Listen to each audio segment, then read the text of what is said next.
여러분 안녕하십니까, 진성호입니다. 서울고등법원이 이재명 더불어민주당 대표에게 면죄부를 줬습니다. 선거법 2심 판결에서 1심 판결을 뒤집고 무죄를 선고한 겁니다. 싹 다 무죄입니다. 도저히 납득할 수 없는 그런 판결이라고 국민의힘 입장에서는 강한 비판을 했습니다. 검찰 역시 마찬가지입니다. 도대체 이게 어떻게 된 건지 검찰도 아마 내부적으로 상당히 복잡한 심경일 것 같습니다. 자, 방금 전 서울중앙지검이 긴급 입장문을 발표했습니다. 대법원에 곧바로 상고하겠다는 겁니다. 자, 판결이 나온 뒤 2시간 30분 만에 신속히 상고 방침을 밝혔습니다. 그리고 긴급 입장문에서 왜 이재명이 유죄가 되어야 하는지를 조목조목 들었습니다.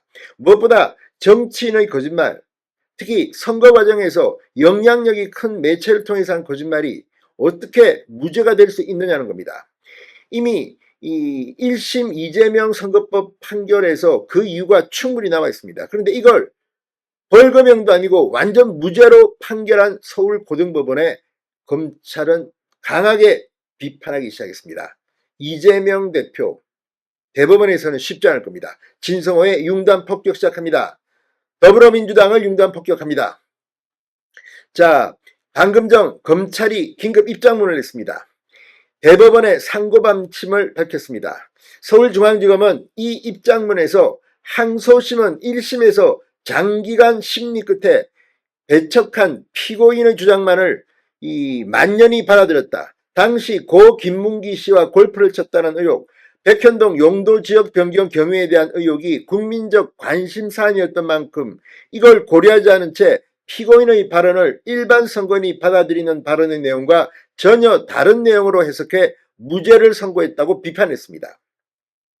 자, 지금 이 민주당의 논리를 서울고등법원의 재판부가 그대로 차용한 게 아닌가 하는 그런 의심까지 들 만큼 이재명의 선거법 2심 무죄 판결은 당혹감을 주고 있습니다. 자, 서울중앙지검은 1심 법원은 2년이 넘는 장기간 심리를 거쳐 다수의 증언, 영상통화, 사진, 공문 등 증거들에 의해 일반 선거인들은 이 피고인의 발언을 김문기와 골프를 치지 않았다고 받아들일 수밖에 없다고 판단했다. 피고인이 국토부로부터 직무유기로 문제 삼겠다는 협박을 받은 사실이 없고 혁신도시법 의무조항에 따라 백현동 부지의 용도지역을 변경한 것이 아님을 인정하여 유죄를 선고하였다고 설명했습니다. 검찰은 항소심 법원의 판단은 피고인의 발언에 대한 일반 선거인들의 생각과 너무나도 괴리된 것이다. 경험칙과 상식에 부합하지 않는 판단으로 공직선거법의 허위사실공표죄에 관한 법리를 오해한 위법이 있다고 판단된다고 말했습니다. 이에 상고하여 최종심인 대법원에서 항소심의 위법을 시정할 수 있도록 조치할 예정이라고 말했습니다. 자, 서울고법 형사 6-2부 최현정 재판장은 오늘 이재명 대표에 대해 공소사실에 대한 증명이 합리적 의심이 없을 정도로 이르지 못해 범죄사실 증명이 없는 때에 해당한다며 무죄를 선고했습니다. 자, 그리고 이재명 대표 오늘 재판이 끝난 뒤 상당히 무슨 의기양양한 듯이 검찰과 정권이 나를 잡으려 증거와 사건을 조작했다. 그 역량을 산불 예방과 국민의 삶 개선에 썼다면 얼마나 좋은 세상이겠느냐고 말했습니다. 아무튼 지금 민주당 이재명 이런 태도, 자, 과연 대법원이 2심 판결을 그대로 인정해 줄까요? 물론 예단할 수는 없습니다. 그럼에도 불구하고 지금 검찰이 이렇게 강한 입장문을 내면서 상고한 이유는 뭐겠습니까?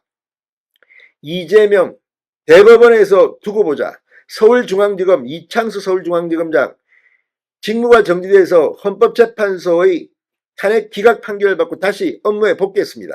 이번에는 한번 제대로 이재명의 범죄 혐의를 대법원에서 확실하게 밝혀주기 바랍니다. 진성호의 융단 폭격이었습니다. 여러분 감사합니다.